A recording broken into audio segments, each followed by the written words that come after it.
Hey guys! So in this video we are going to talk about experience and how to pick your teachers with more care. So let's get into it. Now, this is a bit of a...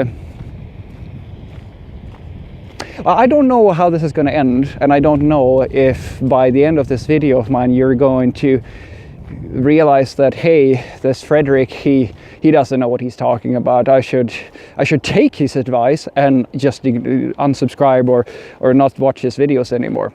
We'll just have to see how it turns out, because at the end of the day, if that's the end results of this, I'm actually very happy that you took my advice, because this is something that I wish I had realized quicker. What am I talking about? Well, I'm talking about one of the biggest issues that we have as an IT community.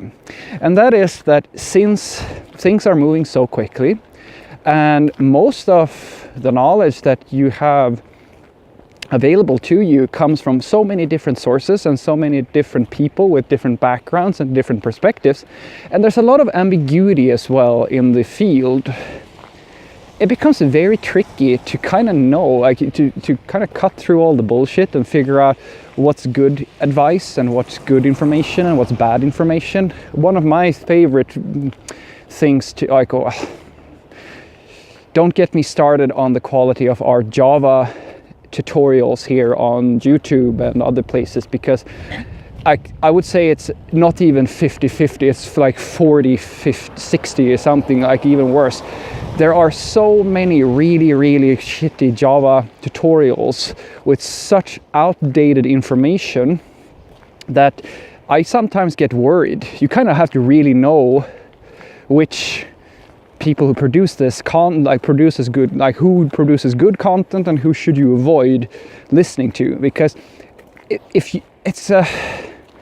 you know how real software development works in the field and professionally, I mean, you can see it immediately, and you can kind of be very selective, and you can very quickly figure out, oh, this person is still doing outdated stuff that might be relevant for someone who's working in, say, a part of the world where you're still on Java 1.5, I don't know.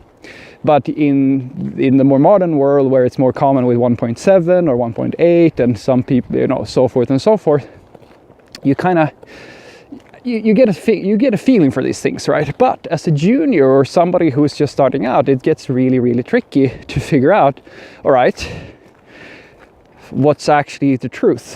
Who's actually an experienced programming teaching you real things, and who is somebody who either is not as updated as they should be, or maybe they're just a hobby programmer or freelancer. I don't get me wrong, there's nothing wrong with being a freelancer or anything like that, but you should know that there are varying degrees to freelancers. Like, the really good freelancers are usually people who have worked in the profession, who have worked for a few years and decided that, hey, I'm bored with this thing, I want to be my own boss.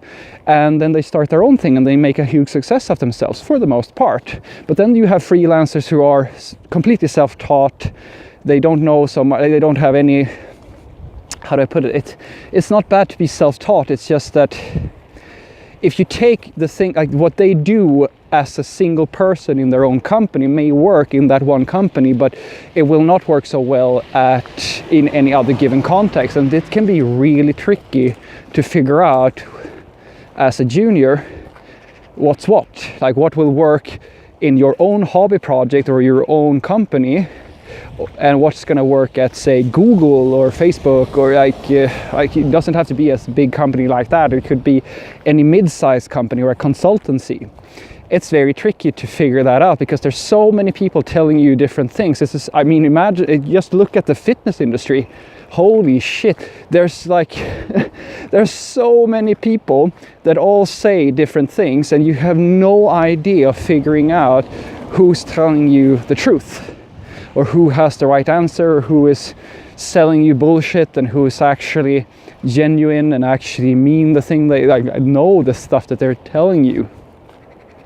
So I'm here to share the only tip that I can give you. And it's the only thing that I've found to be consistently proven to help me select my own teachers. Because although I might, if you go to my subscription tab and you look at the stuff that I look at a lot of stuff, but I look at these things with different eyes than somebody who's just starting out. Because I just want the content, but I also know what's a good tip and what's a bad tip. At least I'd like to think that. I mean, I don't know everything, but I have a fairly good understanding of it. That may not be true for somebody who is just learning programming right now. So, what's the tip? Well, the tip is this. Check out the profile.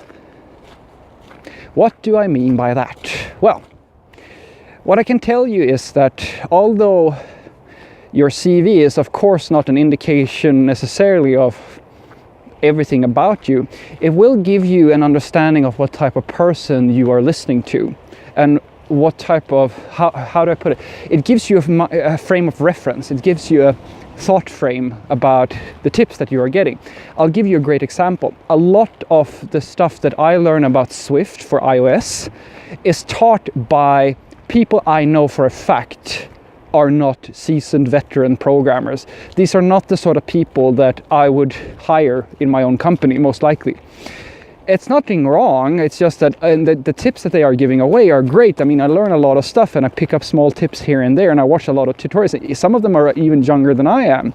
And I know that they're good at what they do, but I also know that I have to be very careful not to buy in too much to absolutely everything that they're saying. And then you have people like Wong, for example, who is like, I know that he is a professional.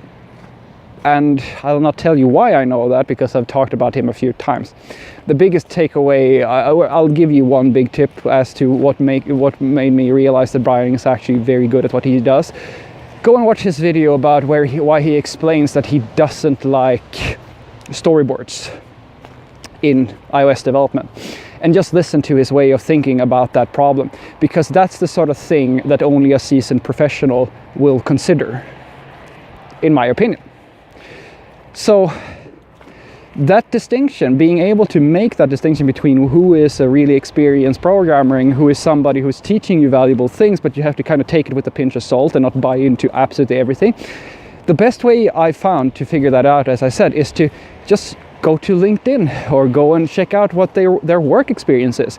If they have no work experience, just keep that with you. I'm not saying that you shouldn't listen to people, but just keep it in the back of your head.